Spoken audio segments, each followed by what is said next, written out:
আসসালামু আলাইকুম এভরিওয়ান, আশা করি সবাই ভালো আছেন। তো আজকে আমার মনটা বেশি একটা ভালো নেই, কারণ আজকে আমরা দেশে থেকে ঢাকার উদ্দেশ্যে রওনা হয়েছি। আর আয়েশার বাবার নতুন একটা জব হয়েছে, যার ফলে দেশ থেকে ঢাকায় যাওয়া। তো সব মিলিয়ে শুরু থেকেই মনটা ভীষণ খারাপ ছিল। সবাই অনেক কান্নাকাটি করছিল, যেহেতু এখন গেলে 3 মাস 4 মাসের কমে আর দেশে আসা সম্ভব নয়। তাই যাচ্ছিলাম, মনটাও খারাপ ছিল। আমার মেয়ে মেয়ে তো খুশি ছিল, ও তো আর বুঝতেছিল না যে ও কোথায় যাচ্ছে।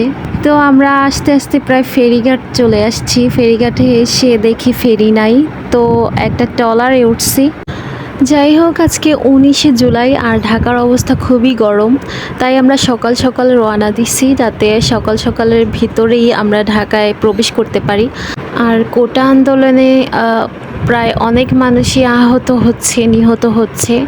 তো প্রত্যেক ছাত্রছাত্রী ভাই বোনদের জন্য অন্তরের অন্তঃস্থল থেকে অনেক অনেক দোয়া, তারা যেন তাদের কোটা আন্দোলনে সফল হতে পারে।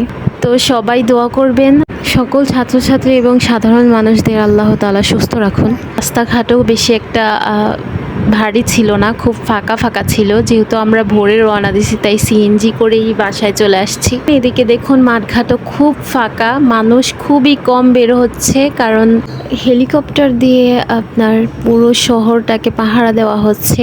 মানুষ এক জায়গায় জড়ো হলেই এই হেলিকপ্টার থেকে বুলেট ছোড়া হচ্ছে, গুলি ছোড়া হচ্ছে।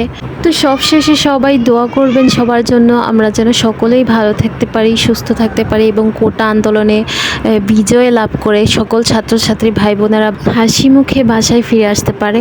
তো আজকের জন্য এই পর্যন্তই। সবাই ভালো থাকবেন, সুস্থ থাকবেন। আল্লাহ হাফিজ।